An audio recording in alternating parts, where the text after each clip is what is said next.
Alright, good morning mga katracker. Welcome po sa ating YouTube channel and then sa ating FB page. Alright, nandito tayo sa planta ng Calipil Marketing Corporation.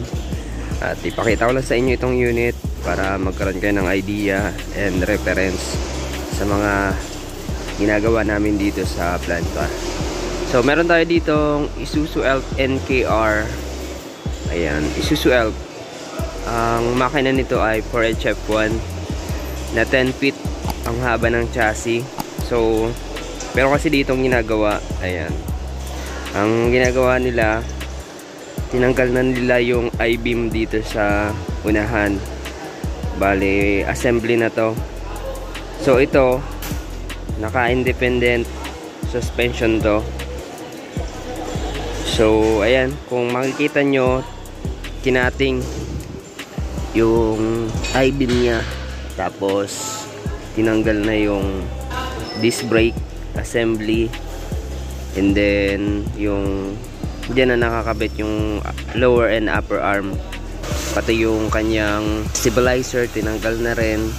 Ang pinakatawag dito sa suspension na to ay torsion type suspension. So kaya tinawag na independent dahil hindi hiwala yung kanyang mga arm, hindi sumasabay.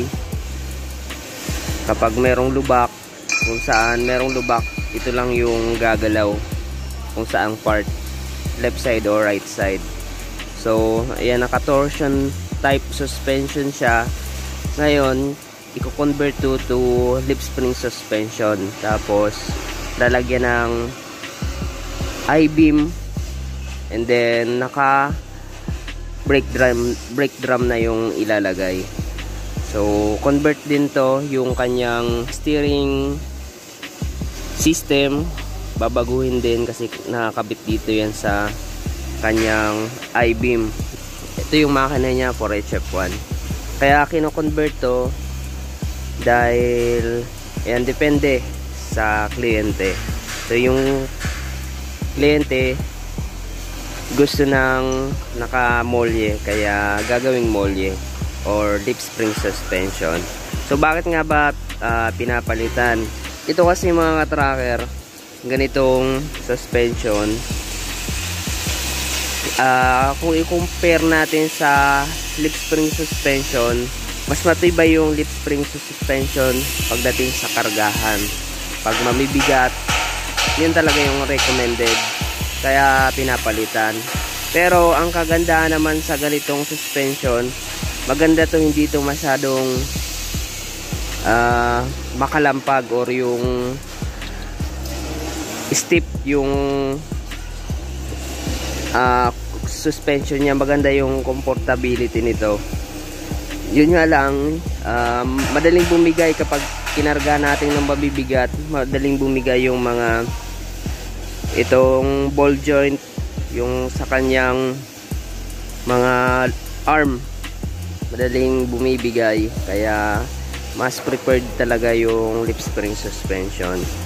So ito, pag ganitong tinanggal na dito sa unit, ito ay minsan na scrap na, kaya marami kaming ganito na nai-scrap or hindi na nagagamit. Minsan naman may bumibili dito pero bihira lang, kaya ganito na-scrap na to.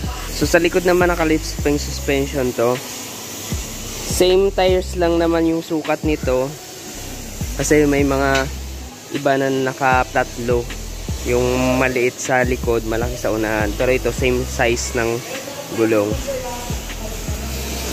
Ayan. So pag ganitong nakikita nyo, ito na yung nire-recondition. So ganito, kapag nasalang dito sa loob, sa reconditioning area namin, ibig sabihin may may-ari na nito. So saka lang namin nire-recondition yung unit kapag may may-ari na. Depende sa gusto ng client, kung ano yung specs, kung ano yung gustong pagkakagawa, kung ano yung body. Boss, anong dating body nito? Drop-sided twin. Ngayon, anong gagawin? Drop side, localize. So dati daw itong may crane and drop side. Tapos ngayon gagawing localized drop side body. 10 feet lang. 12 feet iniap. Dadagdagan siya ng chassis dito sa likod. So ayan yung itsura. Pinapakita ko sa inyo para magkaroon kayo ng idea. And then meron ding nagtatanong kung pwede daw magpagawa ng convert suspension dito sa amin. Unfortunately, hindi po kami tumatanggap ng unit galing labas. So yung mga kino-convert lang po namin ay yung mga unit na galing po dito sa amin. Kaya hindi po kayo makakapagawa dito sa loob unless kung yung unit nyo galing dito tapos ipa-repair. Kasi marami nagko-contact sa akin kung pwede daw magpa-repair. Yun, kasi marami kaming project na ginagawa, so hindi rin namin ma-accommodate lahat. Dito pa lang sa loob, hirap na kami sa mga unit namin. So hindi na rin kami makakagawa ng galing labas. So ito adjust wheelbase rin pala. So tinatanggal na yung